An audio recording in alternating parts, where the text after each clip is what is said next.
하나님 말씀 누가복음 15장 22절에서 32절까지 보겠습니다. 누가복음 15장 22절부터 32절까지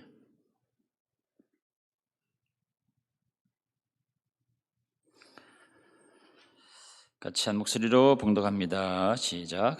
아버지는 종들에게 이르되 제일 좋은 옷을 내어다가 입히고 손에 가락지를 끼우고 발에 신을 신기라.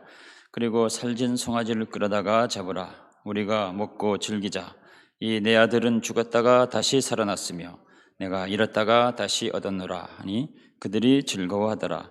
맏아들은 밭에 있다가 돌아와 집에 가까이 왔을 때에 풍악과 춤추는 소리를 듣고 한 종을 불러 이 무슨 일인가 물은데 대답하되 당신의 동생이 돌아왔음에 당신의 아버지가 건강한 그를 다시 맞아들이게 됨으로 인하여 살진 송아지를 잡았나이다 하니 그가 노하여 들어가고자 하지 아니하니거늘 아버지가 나와서 권한대 아버지께 대답하여 이르되 내가 여러 해 아버지를 섬겨 명을 어김이 없거늘 내게는 염소 새끼라도 주어 나와 내 벗으로 즐겨 가신 일이 없더니 아버지의 살림을 장녀들과 함께 삼켜버린 이 아들이 돌아오매 이를 위하여 살진 송아지를 잡으셨나이다.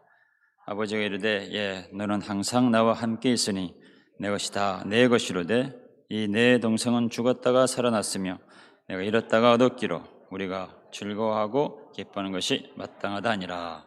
아멘.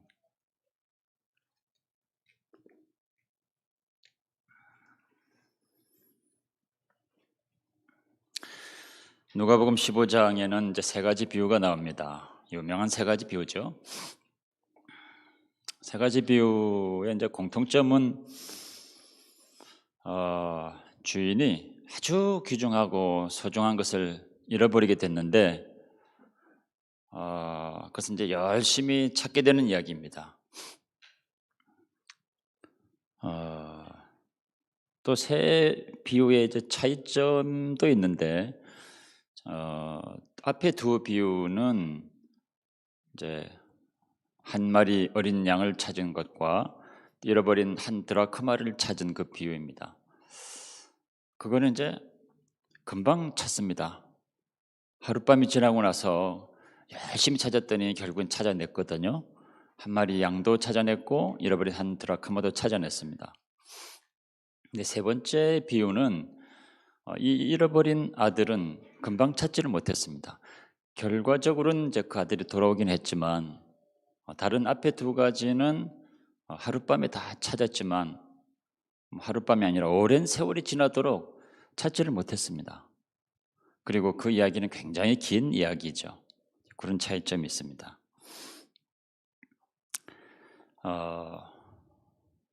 그 집 나간 아들을 금방 찾지 못했던 이유는 뭐냐면 그 13절에 보면은 이 아들이 멀리 떠나갔기 때문에 먼 곳으로 갔기 때문에 외국으로 갔다 그랬거든요. 너무 멀리 간 겁니다. 그래서 그 아버지가 아무리 찾으려 해도 못 찾은 거죠. 이제 이 누가복음의 세 비유 그리고 특별히 그 세 번째 비유는 복음의 핵심이다 이렇게 많이 이야기들을 하고 있습니다. 성경에 많은 복음적인 이야기들이 많이 있는데 그 중에서도 이 이야기가 가장 복음적이고 은혜로운 이야기다 이런 얘기들을 하거든요. 근데 저는 지난 시간들을 통해서 이 복음적인 가장 은혜스러운 이 이야기를 별로 많이 나누지를 못했습니다. 왜냐하면 이렇게 너무 멀리 가버린 아들들이 교회에 보면 별로 많지 않거든요. 교회는 대부분 믿음 있고 착한 사람들이 대부분 이제 남아 있죠. 믿기 전에 이리저리 방황했던 사람들도 물론 있지만 그랬다가 돌아온 분들 모습들을 보면 대부분 다 착실한 사람들입니다. 여기 있는 본문에 나온 이 아들처럼 너무 멀리 가버리고 이렇게 이 정도로 호랑방탕한 이런 사람들은 교회에 별로 없습니다. 그러니까 이런 이야기를 나눌 때 이제 남의 이야기 같아서 별로 이제 나누지를 못했던 거죠. 그런데 이 이야기를 조금 더 깊게 생각하게 된 계기가 있습니다. 아, 저의 집에 형제들도 많이 있었는데 여기 본문에 나오는 이 형제들하고 보니까 좀 비슷한 상황이다라고 하는 것을 좀 생각하게 됐던 거죠. 본문에 나오는 두 형제 이야기는 뭐 교회 조금 다녀본 분들은 너무 잘 아는 이야기입니다. 두 형제가 있었는데 작은 아들은 너무너무 허랑방탕한 아들이고 그래서 결국 집을 나가게 되죠. 그 아버지 상속분을 뭐 애를 써가지고 받아내고 그걸 가지고 가버립니다. 근데 사실은 아버지가 돌아가셔야 상속을 받는 거죠. 근데 살아 계신데도 때를 써가지고 그 자기 상속분을 받아서 멀리 멀리 가버립니다. 그리고는 다 탕진해서 파산한 상태가 되는 거죠. 그랬는데 설상가상 그가 머물렀던 나라에 흉년이 들었습니다. 그래서 어떤 한 사람에게 얹혀 살게 되는데 그 사람이 너는 가서 돼지나 쳐라 하고 돼지 치는 일을 시킵니다. 그러니까 유대인들에게 돼지는 좀 끔찍한 동물이거든요. 근데 돼지를 치라라고 했던 것은 정말 수치심을 느끼는 그런 이제 행동입니다. 그러니까 갈 때까지 간 거죠. 완전히 인생 밑바닥에 떨어진 겁니다. 그런데도 먹을 게 없어 가지고 돼지가 먹는 쥐업 열매를 좀 얻어 먹으려고 합니다. 근데 그것조차 주는 사람이 없었더라 그랬습니다. 그러니까 돼지 꿀꿀이죽도 얻어 먹지 못하는 그런 상태가 된 겁니다. 그러니까 완전히 절망한 거죠. 인생 밑바닥에 떨어졌는데 거기서도 완전한 절망 상태에 떨어진 겁니다. 그냥 갈 때까지 간 거죠. 그러고 나서 비로소 아버지 집이 생각이 나는 겁니다. 내 아버지 집에는 먹을 것이 많은데 내가 왜 이러고 있는가? 그때서 이제 아버지 집 생각나서 돌이키는데 돌이키면서 이제 많은 생각을 했겠죠. 그리고 회개도 아마 하고 그랬을 겁니다. 그리고 갔더니 예상외로 아버지가 기쁨으로 그 아들을 맞아주고 너무 기뻐하는 겁니다. 그리고 큰 잔치를 벌이고 그러는데 그 장면을 보던 그 집안에 있던 큰 아들이 굉장히 짜증이 나고 화가 나고 불평을 하면서 그 잔치에도 참여하지 않더라라고 하는 것이 이제 본문의 그 스토리입니다. 이 스토리는 뭐 여러분 너무 잘 아시죠? 저희 집에도 비슷한 상황이 있었습니다. 근데 반대로 형이 방탕하고 동생이 착한 동생이었거든요. 제가 그 동생입니다. 늘 저는 착하다는 소리를 듣고 살았습니다. 그래서 정말 착한 사람인 줄 알았거든요. 근데 형은 너무 방탕한 생활을 하게 됐고 여기 나오는 본문에 나오는 이 동생하고 비슷한 삶을 살았습니다. 그래서 동생들이 너무 많이 힘들었는데 저는 아버지 말씀을 잘 듣는 아주 착실한 이 범생이 스타일이었거든요. 근데 저희 형님도 갈 때까지 갔다가 다시 돌아오셨습니다. 저희 아버님이 받아주시고 아무런 불평을 하지 않는 겁니다. 그래서 그때 어린 마음에 참 이상하다 하는 생각을 하고는 뭐 그냥 그렇게 지나갔죠. 그리고는 세월이 많이 지나서 아버님이 소천을 하시게 됐을 때 그때 가만히 생각하게 됐습니다. 과연 내가 정말 착실한 아들이었나? 나는 착한 아들이라고 늘 생각했는데 정말 내가 착한 아들이었을까? 내가 아버지를 정말 이해를 하고 아버지를 사랑했을까? 생각해 보니까 그렇지 않더라고요. 저희 형님이 그렇게 힘들게 하긴 하셨지만 다시 돌아왔을 때 그가 말했던 것이며 행동했던 것이며 오히려 더 아버지를 사랑했던 그런 모습도 있었던 것 같습니다. 저는 말썽을 부려본 적이 없고 명을 거역한 적은 없지만 아버지를 별로 이해를 할 생각을 하지 못했고 아버지의 사랑을 별로 그렇게 깊게 깨닫지를 못했습니다. 어쩌면 내가 착한 아들이 아닐 수도 있겠다는 생각을 하게 된 거죠. 어쩌면 저희 형님이 저희 아버지를 더 사랑했을 수도 있겠다는 생각을 한 겁니다. 그렇게 보니까 이 스토리가 이제 다르게 보이게 된 겁니다. 그리고 이해를 하게 된 거죠. 이 스토리가 우리가 흔히 이야기하듯이 돌아온 탕자 이야기로만 끝나는 것이 아니구나. 여기 나오는 아버지는 물론 하나님 아버지를 얘기하는 거죠.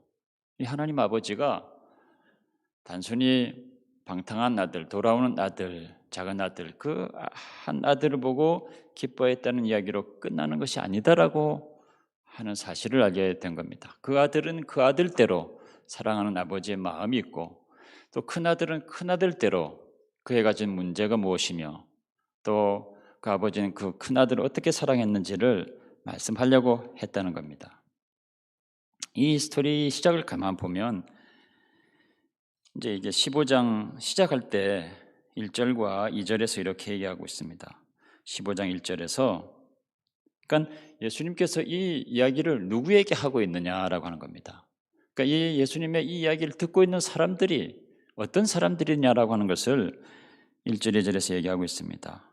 1절에서는 모든 세리와 죄인들이 말씀을 들으려 가까이 나오니 세리와 죄인들의 한 무리가 있었습니다. 2절에는 바리새인과 서기관들이 수군거려 이르되 한 무리는 또 바리새인과 서기관들이 있었다는 겁니다. 서로 상종하지 않는 이 두 부류의 사람들이 같이 있는 겁니다. 세리와 죄인들이 있었고 바리새인과 서기관들이 같이 있게 됐는데 예수님께서 그 두 무리들을 보시고 말씀을 하신 거죠. 그러니까 세리와 죄인들은 작은 아들 같은 것이고요.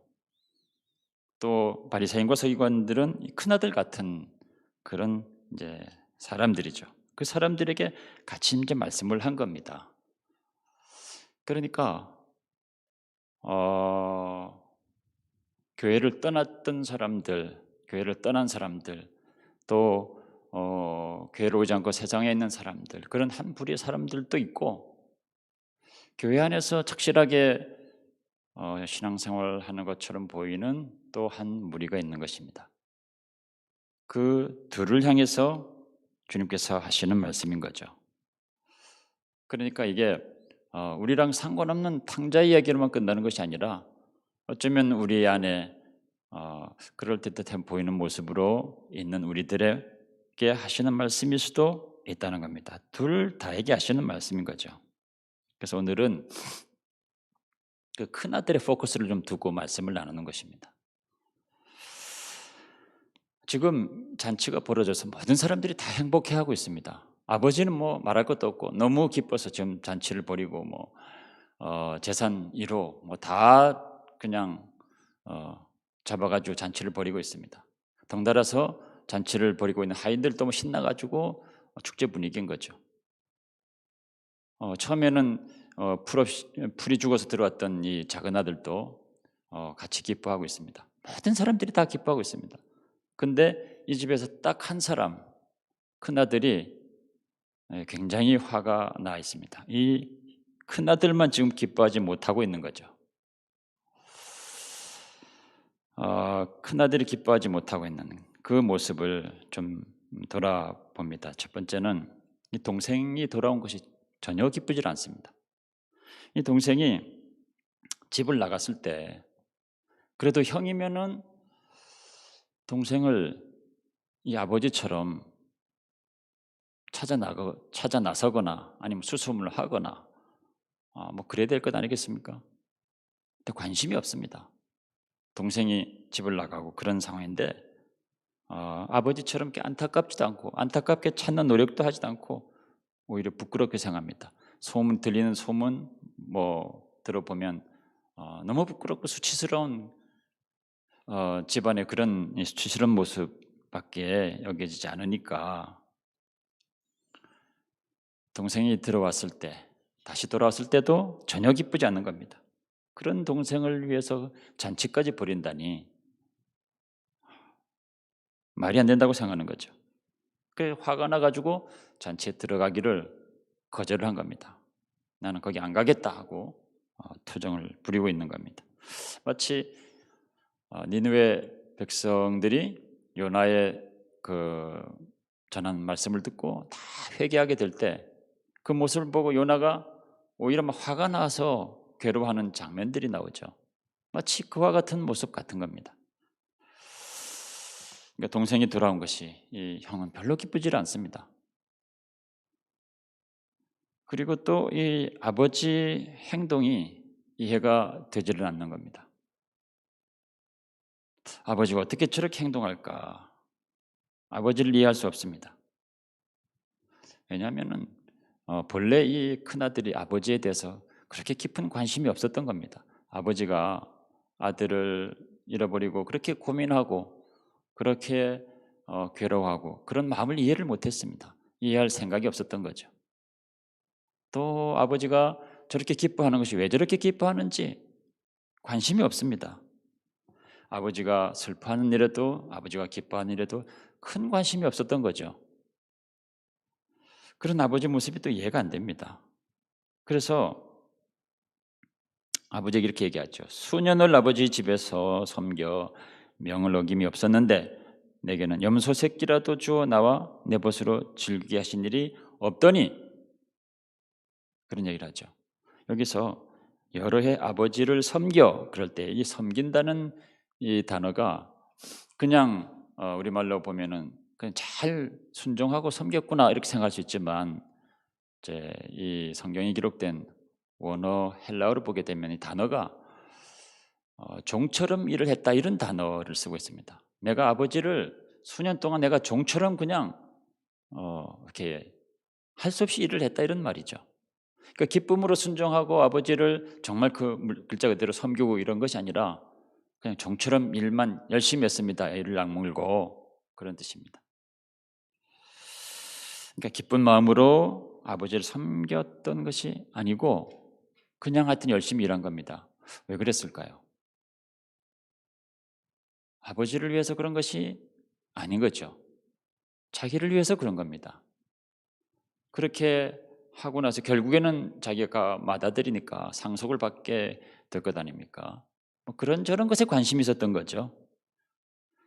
그러면서 또 염소 새끼라도 나한테 준 게 없거든 그럽니다. 이 염소 새끼라도라고 하는 말이 굉장히 가시가 돋친 말입니다. 그냥 홧김에 한번 내지른 말 같은 것인데 사실은 홧김에 한번 내지른 말들 속에 뼈가 있는 것들이 많습니다. 우리 안에 깊이 있는 그런 말들이 이렇게 확 흔들어 버리면은 이게 툭 튀어나오는 그런 말이거든요. 그냥 우리 안에 있던 말입니다. 그러니까 이 염소 새끼라도 하고 이게 홧김에 내뱉는 이 말을 들어봐도 이 큰아들이 아버지를 늘 생각하고 사랑하고 인격적인 관계 가운데 존경하고 그런 것이 아니라 이 재산에 그냥 관심이 있었던가 보다. 이렇게 우리가 생각을 할 수가 있는 거죠. 마치 결혼한 부부 사이에서 부인이 남편을 존중하고 사랑하고 그런 것보다 남편이 제공해 주는 안락한 환경 또 물질 그런 것들만 생각하고 있는 만약에 그렇다고 한다면 비슷한 거죠, 지금. 그러니까 우리 입에서 염소 새끼라도 준 것이라고 이런 말이 튀어나올 때, 난 정말 이해할 수 없다 이런 말이 튀어나올 때, 우리 가운데 이 큰아들의 모습이 있구나라고 하는 것을 캐치할 수 있어야 되는 거죠. 그러니까 이 큰아들이 자기는 착한 아들이고 여러 해 명을 섬겨 어김이 없다고 착한 아들이라고 생각하고 있었지만 그건 자기 생각이지 착한 아들이 아닐 수 있는 겁니다. 왜냐하면 아버지를 그렇게 이해하지도 못하고 사랑하지도 않고 진심으로 그렇게 한 것도 아니기 때문에 그렇다는 거죠. 근데 아버지가 그걸 몰랐을까요? 작은 아들이 허랑방탕한 것을 알고 안타까워한 것도 그리고 그 작은 아들의 그런 모든 행실을 알고 있었던 것도 아버지고 큰 아들의 그런 모습도 다 알고 있습니다. 우리가 자녀들을 뭐 대부분 다 키워보셨으니까 다 알지 않습니까? 자녀들이 뭐 아무리 머리를 쓰고 그래도 쟤들이 왜 저러고 있는지 부모들 뭐 다 알지 않습니까? 아버지는 다 알고 있는 거죠. 이 큰아들이 그러고 있는 거, 큰아들이 그렇게 아버지를 깊이 있게 이해하지 못하고 사랑하고 있지 않다고 하는 것을 아버지는 알고 있습니다. 알고 있는데 작은 아들을 기다리는 것처럼 또 이 큰아들도 기다리고 있는 겁니다. 작은 아들이 돌아오기를 기다리고 있었던 그 모습처럼 이 큰아들도 마음이 열려서 정말 진심으로 그 마음으로 아버지에게 돌아오기를 기다리고 있는 거죠. 그리고 이 큰아들 행복하지 않는 큰아들 모습에서 또 발견되는 것은 자기의입니다. 자기의. 성경에서 이 자기의라고 하는 것이 굉장히 중요한 개념입니다. 사람들이 각각이 가지고 있는 이 자기의라고 하는 게 있거든요.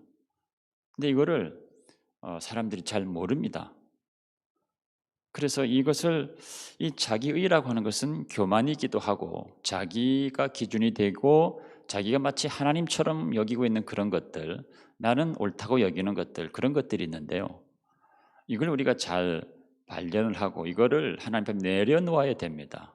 근데 대부분이 잘 알지를 못하는 거죠. 이 착한 아들도 자기가 그냥 착하다고 생각하고 있는 겁니다. 저도 그렇게 생각을 했다니까요. 여러 해 아버지를 섬겨 명을 어김이 없었다. 이런 얘기를 하고 있는 겁니다. 겉으로 아버지 명을 어긴 적이 없는 겁니다. 율법의 계명들을 다 지킨 것 같습니다. 교회를 열심히 나온 것 같거든요. 욥기를 읽을 때 깊은 이야기를 하고 있는데 그걸 거기서 무엇을 얘기하려고 하는지를 잘 알지 못하면 많이 헤매게 되는 책이 욥기입니다. 욥의 이야기에서 그 핵심이 되는 얘기가 욥의 자기의거든요. 물론 욥의 인내도 있고 욥의 고난도 있고 많은 것들이 있습니다. 그런데 이 자기의라고 하는 것은 그 자체가 하나님 앞에 내려놓아야 될 죄라고 하는 것을 욥기에서 이제 얘기하고 있는 겁니다. 그 욥이 자기가 하나님 앞에 살며 너무 의롭게 살았기 때문에 그거는 확실합니다. 에스겔서인가요? 다니엘, 욥, 노아 이 세 사람이 있을지라도 이런 얘기를 몇 번 하시죠. 그 세상에서 역사상 가장 의로운 사람을 꼽을 때 하나님께서 그 삼총사를 꼽는 데 들어가는 사람이 욥입니다.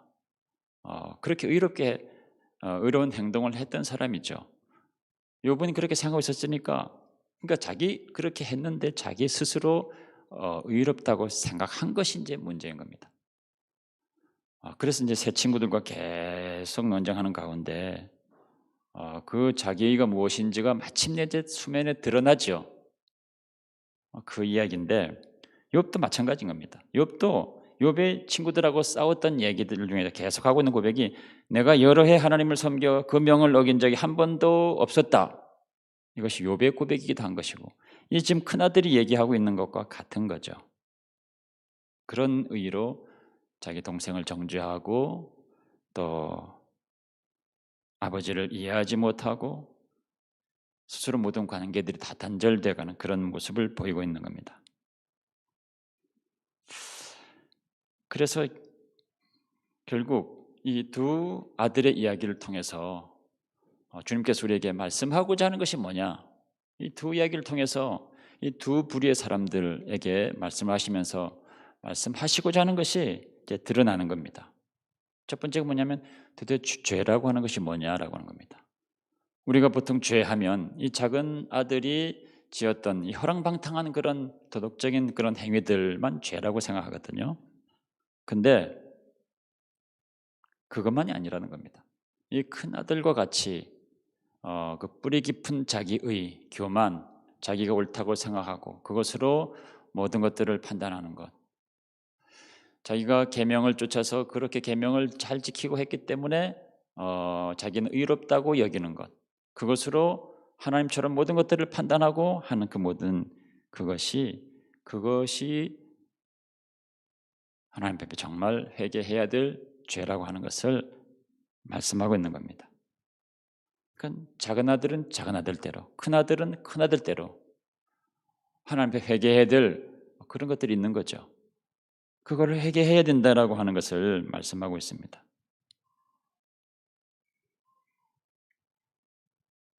우리들이 회개해야 될 것들 중에 이 작은 아들에 관한 부분보다 큰 아들에 관한 부분이 우리 안에 많이 있는 거죠.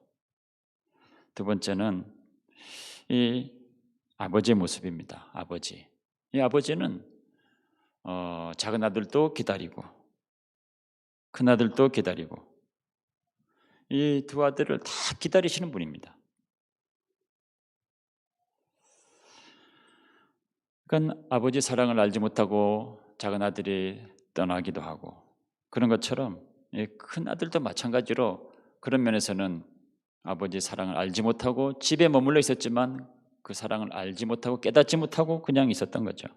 근데 그 두 아들들을 계속 기다리는 겁니다. 그 세 가지 비유 중에서 앞에 두 비유는 주인이 열심히 노력해서 하룻밤새 다 찾았죠. 근데 세 번째 비유, 아들을 잃어버린 이 경우는 찾을 수가 없었습니다. 그 아들이 자기가 스스로 그 길을 돌이켜서 돌아와야만 아버지 사랑을 만날 수 있게 되는 겁니다. 아버지는 이 아들들이 돌아올 때까지 기다리는 거죠. 작은 아들이 돌아올 때까지 기다린 것처럼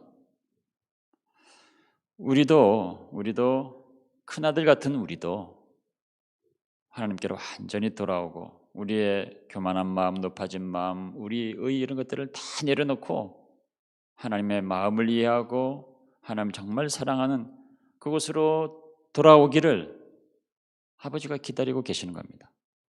작은 아들만 기다리고 계셨던 것이 아니고 작은 아들만 문 열어놓고 매일 기다렸던 것이 아니고 우리들도 그렇게 기다리고 계셨다는 겁니다. 우리의 마음이 완전히 부서져서 주님만 전적으로 의지하는 그때가 되기를 아버지가 기다리고 계셨다는 거죠. 아버지가 우리를 사랑하시니까 그런 거죠. 그런 기다림은 사랑이 없이는 기다릴 수가 없는 그 오랜 기다림을 아버지가 우리를 사랑하셔서 기다리고 있는 겁니다. 그래서 우리가 아버지께로 돌아가야 되는 것입니다. 방황하고 헤매는 바깥에 있는 이 둘째 아들뿐만 아니라 이 안에 있는 우리들도 주님께로 돌아가야 되는 겁니다. 진심으로 우리의 마음을 열어서 주님께 돌아가야 되는 겁니다. 정말 주님의 그 사랑에 감격해서 주님께 다시 돌아가야 되는 거죠.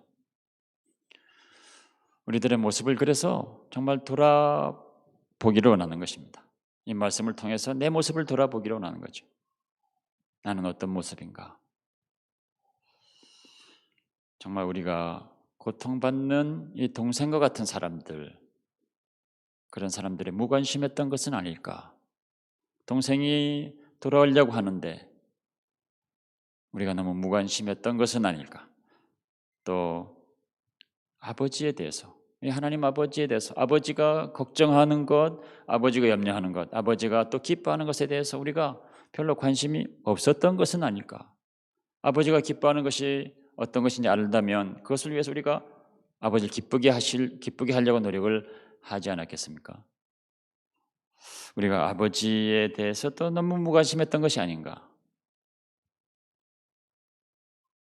우리는 우리에 있는 99마리의 양들과 함께 그냥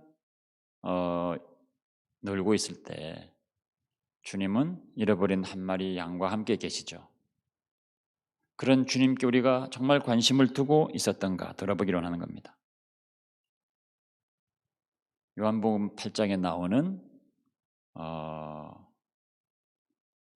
가늠한 여인을 돌로 치려고 하던 그 장면도 보면 우리들은 어디에 서 있는 건가? 우리 무리 가운데서 돌을 들고 정죄하려고 서 있는 그 무리들 가운데 작은 사람들이 실수 하나도 견디지 못해서 돌을 들고 서 있는 무리들 가운데 우리도 들어있지 않은가? 주님은 떨고 있는 그 여인과 함께 있는데 우리는 그 무리 가운데서 돌들고 있는 그 무리 가운데 우리가 속해 있는 것은 아닌가 돌아보는 것입니다. 여기 있는 큰아들은 항상 그런 가운데 있었거든요. 우리가 재물을 너무 소중히 여기고 그것을 붙들고 전전긍긍할 때 주님은 한 영혼을 천하보다 귀하다고 여기시고 한 영혼을 찾고 계셨습니다. 그런 주님께 우리가 정말 관심이 있었던 건지 돌아보기를 원하는 것입니다. 그런 주님께 우리가 돌아가기를 원하는 것입니다. 작은 아들뿐만 아니라 어쩌면 큰 아들과 같은 모습인 우리들도 주님께로 돌아가야 되는 것입니다. 마음을 열고 돌아가시고 그렇게 할 때 그 작은 아들을 오랜 동안 기다렸던 것 그 이상으로 매일매일 큰 아들의 모습을 집에서 지켜보면서 그 아들의 마음을 열고 돌아오기를 기다렸던 그 아버지께 우리가 마음을 열고 나가는 것입니다. 그 사랑 가운데 나아가는 것이죠. 그 사랑의 주님을 다 만나시는 여러분들 되시길 주 이름으로 축원합니다. 할렐루야. 하나님 아버지, 우리들의 모습을 돌아보며 우리를 기다리시는 주님께 마음을 열고 전심으로 나아가는 우리들 되게 하여 주옵소서. 이 시간 예배드린 모든 심령들 한 사람 한 사람 마음들이 다 열려서 주님의 그 사랑 가운데 감격하고 주님께 나아가는 모두들 되게 하여 주옵소서. 예수님 이름으로 기도합니다. 아멘.